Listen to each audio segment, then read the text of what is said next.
Welcome, my name is Lorenz, and this is our creator conversation series from Sutra.co. And today I'm with Joel Barros, who supports the online education effort at Tamera. Welcome, Joel. Thank you. Hi, Lawrence. I'm really happy to have this conversation with you today because, well, first because you guys are kind of a super user on Sutra, but really because I find the work of Tamera, which is very much about systems change and societal transformation and global healing. Every time I encounter the work and people from the community of Tamera, I'm always touched and inspired. And I'd love to maybe just start there and have you share a little bit about Tamera and the work that you do. Yes, so Tamera is an intentional community. It started here in Portugal in 1995, so 27 years ago. And the project is actually older than that. So the founders of the project here they come from Germany, and they started coming together and creating community in 1978. So it's a really old project. And then this experiment here that this community is, this intentional community is, was actually from the beginning an attempt to create a different model of life, a different model for a regenerative culture, I could say now. And so I could say that the pillar of this project is really community building. So we dive deeply into interpersonal dynamics to make sure that we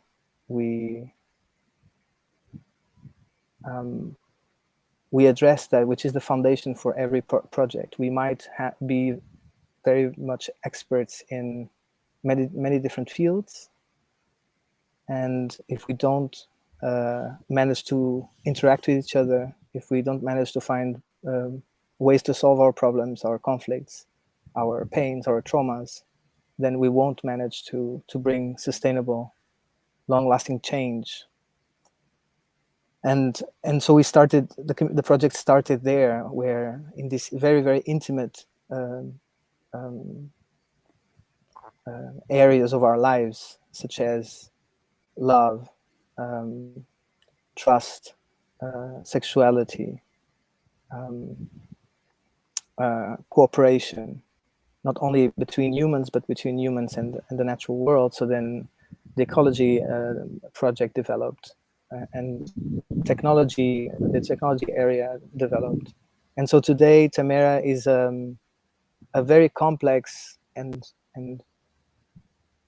it's a very complex set of many different sub projects that together form this entity that tries to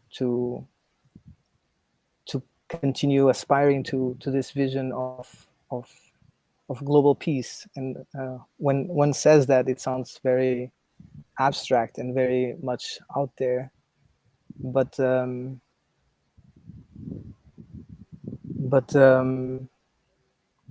I think that in the end, it's about intentionally attempting to build a life that's worth living, in contact with nature, with animals, with one another, with oneself, with spirit, and that's what we try to do here. I really love what you're sharing, and even what you said about this concept of global peace being abstract, because it's also very much at the heart of inspiration of our work, and for us that's translated into just an understanding that peace is a function of the way of being that people interact with. When you have interaction at deeper levels of awareness, in a way, peace becomes inevitable. And of course, that's like a radical simplification, but there's something there that I think is that I'm hearing echoed in what you're sharing. And of course, for me, that question then comes down to, well, how do you invite this way of being? How do you invite this awareness, and how do you navigate everything that's in a space between people? Because it's very complex. It's not simple. I'm sure in an environment, even in Tamera, that it's not conflict free. It's not about being conflict free. It's about how do you navigate conflict, right? In a coherent and harmonious way. So, I'm curious, as kind of like maybe looking at the educational aspect of it. What does it mean to to quote unquote teach this, or somehow introduce people to these capacities?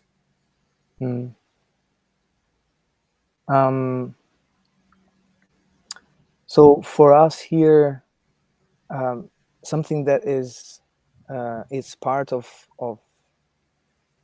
the core thoughts and beliefs of the Tamera philosophy is that there's this quote from one of our founders where he says something like, I'm not quoting, I'm paraphrasing.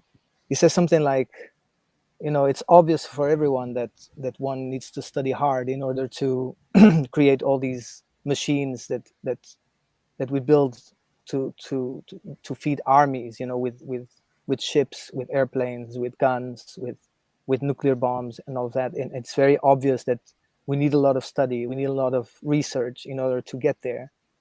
But no one ever believes that in order to create peace, so everything that is needed to create peace on Earth, such as sustainable systems, social technologies, etc., so that you need to study. And so we put studying at the core of our life here. It's a very deep part of our culture, or the culture we are trying to develop. And so a lot of what we do in the courses is to essentially present material and then having people going through them and then witnessing what comes. And so in the end, it's to study together. And I think that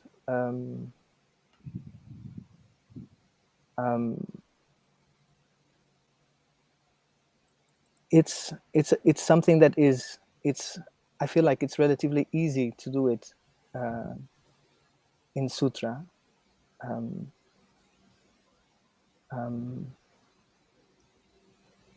I lost a little bit the direction of your question. If you want to remind me, I got a bit lost in this first part that I wanted to bring. Yeah. Well, the direction of the question was just, how do you teach people these capacities? How do you introduce people to this? And I guess the evolution of it, which it sounds like where you're going as well, is, what does it mean to do this kind of work online? Right. So the way we do it is, as I was saying, to expose people to at the beginning to just the philosophy that we have developed over time, over these last 4 decades here, which is a completely new worldview that most of the people who are inspired by our work are not so familiar with the philosophy behind the work we do. And so that's pretty much what we try to do when we offer the different courses we have in Tamera. And by that, just having the people reaching their own conclusions, reaching their own insights, and we feel that this is already very much transformational work. Having people going through our particular philosophy, let's say,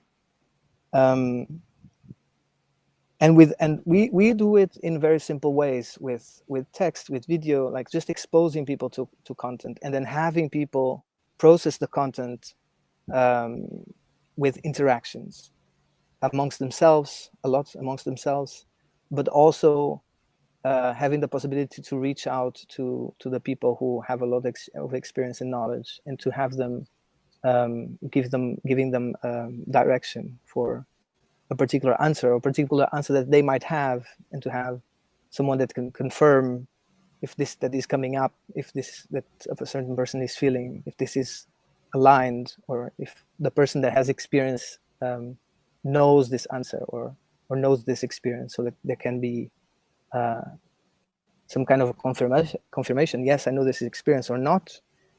Knowing that even if a person who lives here for a long time haven't had this a certain experience, doesn't mean that this is not valid. But yeah, that's the fundamental thing that we do. We in the past years, actually, since we started using Sutra, we were very inspired by when me and Uri, my colleague here from my team, when we participated in the transformational course that you guys offered in Sutra. Did you keep offering this course? I see you Yeah, we offering do. it here and there. We were really inspired by the potential of Zoom at that time. This was 2019 or early 2020. Actually, was when the pandemic was hitting, and we were really inspired with the possibility to explore Zoom and have people not only exchanging on written form, but also exchanging live with one another. And we learned quite a lot with Lawrence and Natasha, and we basically started making an upgrade. And so we started having in our courses also spaces where people could meet in Zoom, and we would facilitate a conversation there. And this sounds really basic these days, 2 years or 2.5 years after the pandemic hit. These days, everyone is doing this everywhere. But we wouldn't know if this would work in with our content, because often people would slide into process work, would feel touched or moved in a certain way that would make it more difficult to do it on the internet over a camera. But what we experienced was a very big increase in the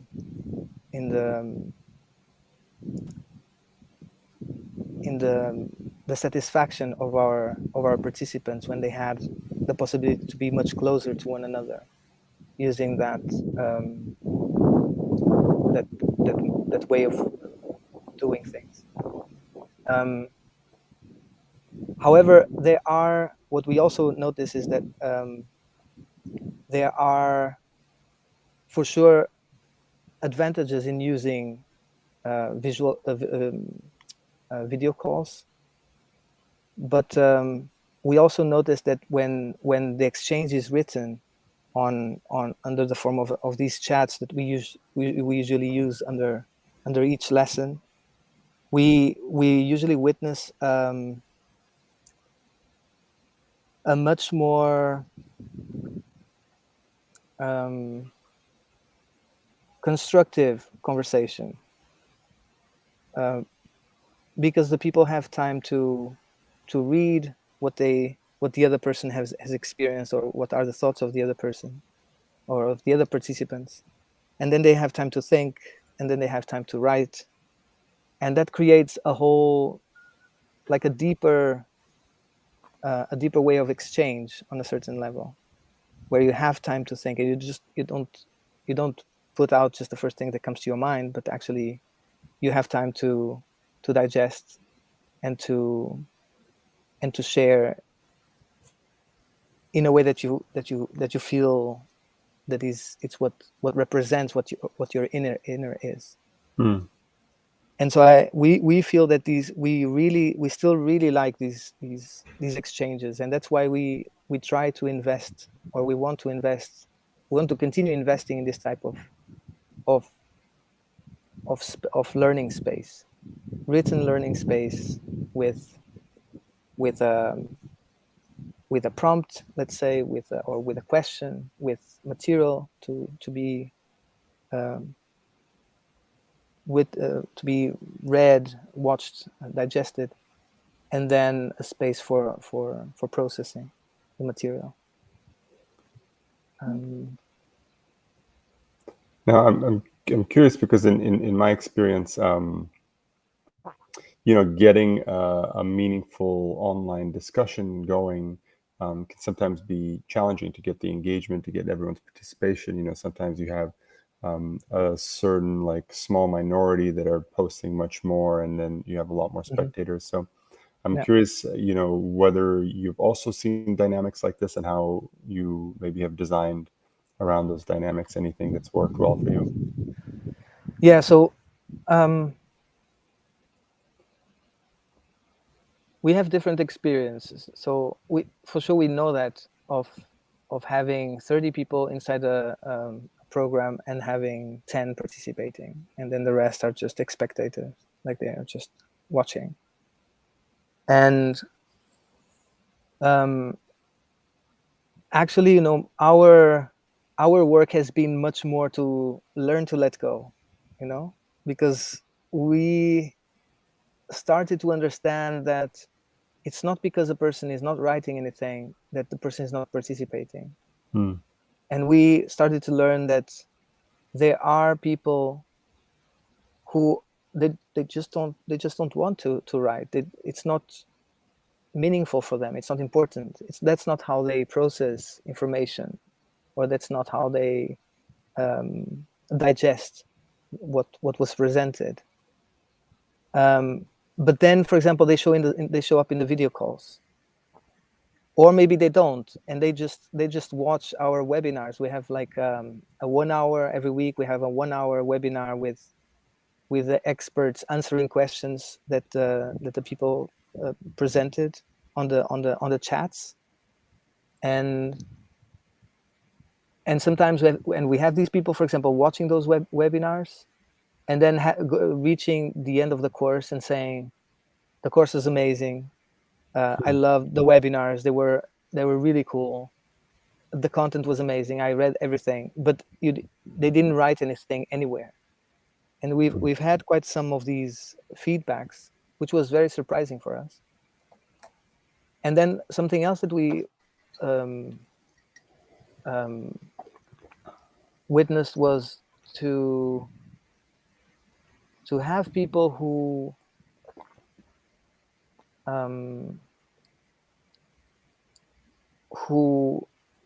don't feel comfortable to write anything, because we have usually someone, we call them a facilitator, who accompanies these conversations. So someone who is reading the thread and who is posting comments or giving feedback to what's been talked about. And we've had people telling us, yeah, actually, I don't feel so comfortable to write here because it feels like I'm in a classroom and the teacher is going to tell me that this is wrong or something like this. And so at some point we decided to offer our we transformed our program, one of our programs, a little bit, to have it without these facilitators. So to have just the people discussing whatever they needed to discuss, where no one would even be able to get into those specific circles for these kind of discussions. So it was just participants in them. So the program would be running without anyone interacting with them. They would, even the webinars that we kept offering the webinars, but they were recordings from previous courses that for previous programs that we ran, and it was really incredible to see how many people are actually participating in written form. It was really mind-blowing for us how when people were just left alone, they were engaged much more than what we would think. We thought at the beginning people will disengage even more if we turn off the, if the teacher is not in the classroom, if the facilitator is not present. And that it was a surprise for us to see that was not happening. And I think that this gave us even more trust and even more points to the exchange in written form. Yeah. So you're saying you stopped doing Zoom calls, or you removed the facilitator from the online space, from the online discussion space? So we just removed the facilitator from the online space, and the calls we wouldn't have in that specific program. We wouldn't have calls with anyone from our team. So they could have calls if they wanted, whenever they wanted. They would need to self-organize. Exactly. It was completely self-organized. It was a program that runs on its own. We just set it up, and then it runs for 2 weeks or 3, whatever the time was, and we were really surprised with the outcome, with the feedback and so on at the end. Yeah, pretty much. And how have you approached your learning process in developing these programs? Like, how do you collect feedback? How do you assess whether or not a program went well? Like, I mean, it's also sometimes, you might have, I don't know, say 100 people in a program, and then 5-10 people tell you, "Oh my God, it was amazing," but then you don't hear from many people. So, I'm curious, like, how do you actually approach your assessment process and learning process for development? Yeah, my answer is not going to change so much, actually, Lorenz, because when I started doing like being part of our team, we would have a really small amount of people who would actually finish the programs. Like it was like 10-20%, something like this. Really small amount of people would write in the last post or in the last section, and then when we started researching, okay, this is how can what can we do to change that? And we just started to hear that actually a lot of people sign up to things and then they don't really, they might not even watch it or read it, and I think that our experience is that this might still happen. This will happen. These days it's very easy. People online buy this and that, and then they might not pay attention to what they buy, or they might change their minds. People are busy. They have different things they want to do, and if they sign up for something that starts in a month, then they might have other plans, for example. And so a lot of the work was also to let go of this idea that we at some point will have everyone participating in the program finishing it. And so in our research, we learned that that if you have half the people finishing a program, this is a good sign. This is satisfactory. Satisfactory, I think that's the word. And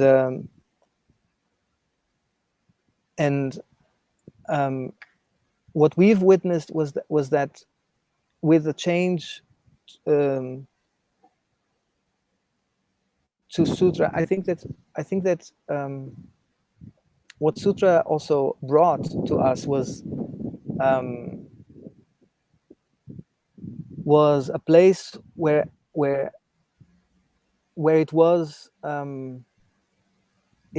everything is very neat and very very well placed, let's say. And I think that we've had some it wasn't so easy at the beginning, but with time we learned, and also Sutra also has improved some functions, and we managed to design a way to have people to organize our study material and the way people participate, so that it's smooth and it's easy and it looks good. It's appealing to the eye, and I think that this was one of the reasons that helped people keep up with the program. But definitely the combination between writing, having these chats at the end of every lesson, and having these calls where people can see one another, and where they can also interact with people who let's say embody what is being proposed, where they can ask questions, where they can then have smaller groups where they share how it was for them, where they can actually in the end get to know each other. I think this was the key for us to go from 10 to 20% of people finishing our programs to, I think our top was like 70% of the people finishing our programs, which is amazing. We were really happy to make this jump. So yeah, I think it's probably, we live in a holistic world, so it's probably it also works in online education. The more aspects you can bring into the learning environment, the better. And so, for example, one other thing that I think also changed a lot people's engagement is how can you of course, but this also depends a lot on what you're offering, of course. In our case, since we present something, we present, let's say, a philosophy, right, which has certain points that are they are pillars, and in each of these pillars we would have a question or an exercise, so that people need to do something with this content. And the exercise could be,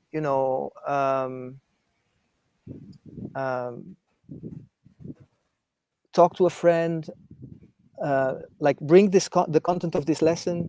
You want you to go to a friend of yours and initiate a conversation about this issue, and then bring back the essence of the conversation and let's share about it to see. So it's like your online course is directly interacting with the real world. So you're asking your participants to go do something, start a conversation, go walk down your house and look for all the places where you can see water, and identify those places. Where is your water coming from? Are you really connected with your surrounding, with where you live, for example. So the more we can make people interact with their own social life, not only with their social life, but especially with their social life, the more we will have people engaging. Well, if they dare to, but this happens. So it's a lot about creativity in the assignments, as we call them, in the assignments that we propose to the people.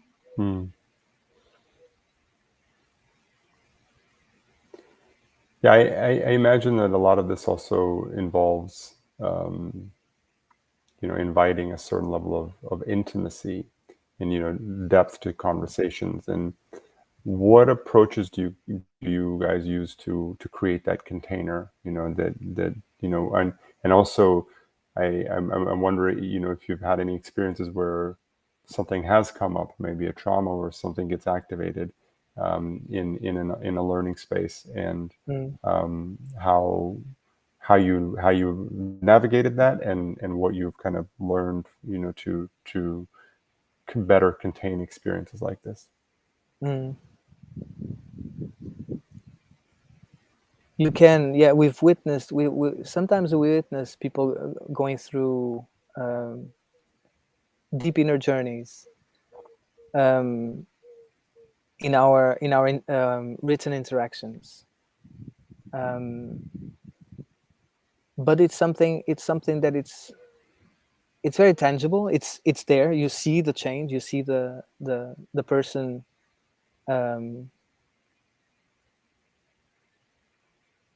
reacting from a traumatic point, and then saying something that is not so nice, and then having some time to digest, and then maybe just writing the minimum or disappearing for a while, and then coming back with, actually, this moved me, and now I'm in another place, and here it is.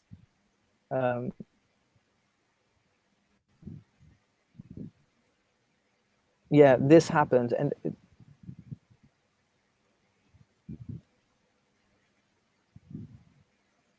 we also have people coming out of their comfort zone, out of their window of tolerance in some of our Zoom calls, when we are sharing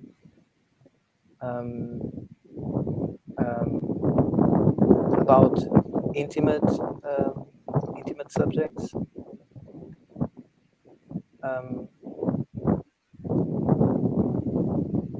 You were asking what do we do? How do you create a container that can support that level of intimacy?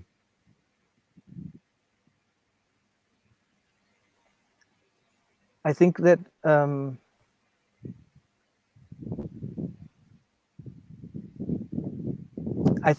that's everything to do with the setup. So it's everything to do with how do you introduce what's gonna come? How do you prepare for the tough moments? Like, all the courses have the preparatory phase, where we are just arriving and introducing concepts and getting to know each other and so on. And then there are moments where it gets much more more challenging, and where people usually get out of their comfort zone. And I think it's everything in the preparation for that. It's always on how do you create that ramp, that launching ramp, so that they can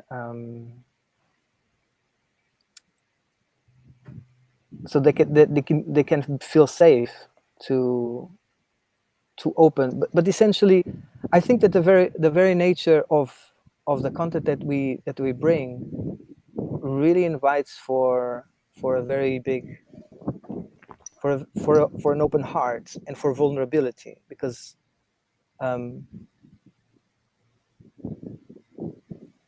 there's no way around it. We are inviting for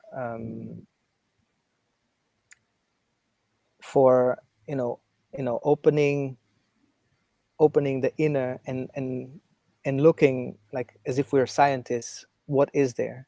As if we're researchers, which that's what we say we are. We say that Tamera is a peace research center, and we are the objects of that research.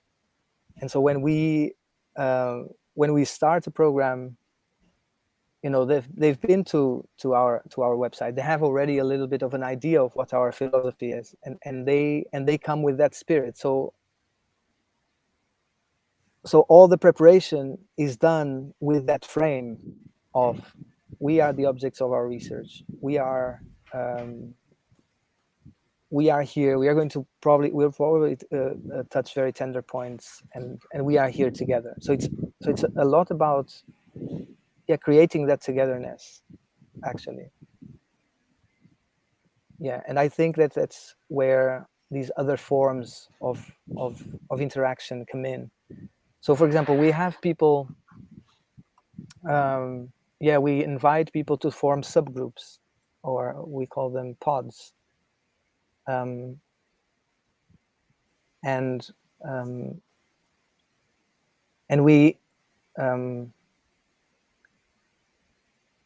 we tell them you can use this space. We promote, basically, now the word doesn't come, but we promote, we recommend them to interact with one another, and to meet each other outside of the program frame.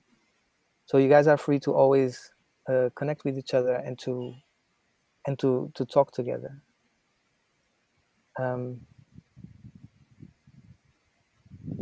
So I think that this also helps very much to create this intimacy. Of course, one thing is to create intimacy with 30 people, and another thing is to create intimacy with five people. And so the way we structure our courses is that we have different circles, and which are different groups in size, and that helps the people to come together in a more intimate way. Well, the problem with this is that we also, because it's always a very tight, or it's always a play, because the bad side effect is that the more you are asking from the students, people are busy, and they have many things to do. So the more you ask, the more full their lives will be, or the more they then want to do, the more full their lives will be, and then the more full they are, they don't have capacity to digest what is presented, and that helps, or that leads then to people saying, yeah, this is too much for me, I don't have time, and I leave, I don't finish the program. So it's a balance, what we ask them, how much we ask them, how much do we encourage them to meet, and how much we also promote. Actually, this is also a good answer. We promote a very balanced life. Like here and there we tell them, like, take time off screen, like this is an exercise to do off screen, take time to sleep.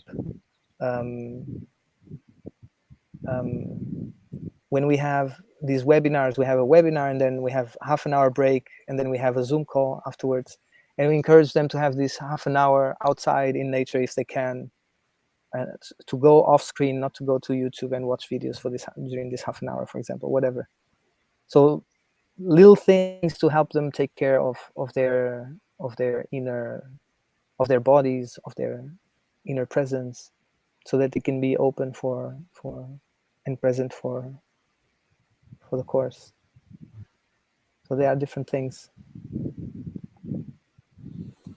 Thank you, Joel. Yeah, I also find in the design of an experience like this that it's really a balance between, what you invite participants into, putting them into small groups. And then, of course, there's always a balance between, if there's too much content, there's too much activity, then that can work the other way. So you're always trying to find, what works well with these people in this context. I still think that we have a lot to learn there, actually.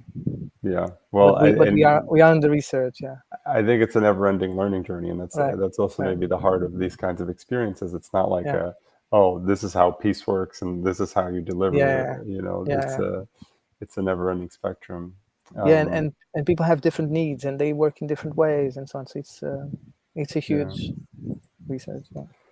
Joel, thank you so much for your time. It's been really nice to kind of get inside the delivery and architecture of Tamera's online work, and just really have a lot of respect and admiration for the work that you're all doing, and I'm very grateful to be a small part of supporting that somehow.